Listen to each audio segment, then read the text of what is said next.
searching for greatness in a sea of the dying and shameless. A sea of the aimless. I don't wanna be one of the nameless. I'ma wake up with the mindset that one day I'm gonna make it. And I don't think I'll be fine if I don't break my limitations. ഇന്ന് എൻ്റെ കൂടെ നിൽക്കുന്ന ഇന്ത്യയിലെ തന്നെ ഏറ്റവും youngest ആയിട്ടുള്ള fashion choreographer ആണ്. പിന്നെ ആളുടെ പ്രത്യേകത എന്താണെന്ന് വെച്ചാൽ ആൾക്ക് വെറും 11 വയസ്സ് മാത്രമേ ഉള്ളൂ കേട്ടോ. അപ്പൊ മോളോട് കൂടുതൽ ഡീറ്റെയിൽസ് നമുക്ക് ചോദിക്കാം. മോളെ വ്യൂവേഴ്സിന് വേണ്ടിയിട്ട് മോളുടെ പേരെന്ന് പറയാമോ? തന്മയ ജിമാൻ.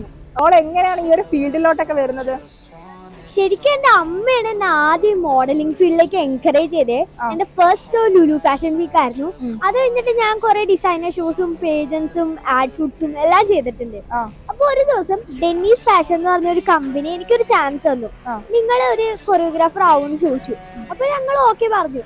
അത് കഴിഞ്ഞിട്ട് കൊറിയോഗ്രാഫി ചെയ്ത് എല്ലാരും പഠിപ്പിച്ച് it was actually very nice. പക്ഷെ ഒരു കുറച്ച് നെർവസ്നെസ് ഉണ്ടായി അവര് മര്യാദക്ക് പഠിക്കുമെന്ന്. പക്ഷെ ഞാൻ എന്റെ ടാലന്റ് പേഴ്സ്യൂ ചെയ്ത് എനിക്ക് മര്യാദക്ക് ചെയ്യാൻ പറ്റി. ഓക്കെ. പിന്നെ ഈ ഫീൽഡിലോട്ടൊക്കെ ആദ്യമായിട്ട് വരുന്ന കുട്ടികളുടെ അടുത്ത് എന്താണ് മോൾക്ക് പറയാനുള്ളത്? മോളുടെ ഒരു എക്സ്പീരിയൻസ് നിങ്ങൾക്ക് ഇൻട്രസ്റ്റ് ഉണ്ടെങ്കിൽ മാത്രം വരിക. പിന്നെ തോക്കണതും ജയിക്കണമൊക്കെ അതൊരു പാർട്ടാണ്. അത് തോറ്റിട്ട് വിഷമിച്ചിട്ട് കാര്യമില്ല. നിങ്ങള് അത് പിന്നെയും ചെയ്ത് സക്സസ് ആക്കണം. മോളെ പിന്നെ ഫാഷൻ ഫീൽഡ് അല്ലാതെ വേറെ ഏതൊക്കെ ഫീൽഡാ മോൾക്ക് ഇഷ്ടം? ഞാൻ ക്ലബ് എഫ്എമ്മിലെ ഒരു ജൂനിയർ ആദ്യമാണ്. പിന്നെ എനിക്ക് സ്കേറ്റിംഗ് ഇഷ്ടം, ഡാൻസിങ് ഇഷ്ടം, മ്യൂസിക് ഇഷ്ടം. പിന്നെ ഞാൻ ഹിപ്പ് ഹോപ്പ് പഠിക്കുന്നുണ്ട്. പിന്നെ സ്പോർട്സിൽ ഞാൻ കളരിപ്പയറ്റ് പഠിക്കുന്നുണ്ട്.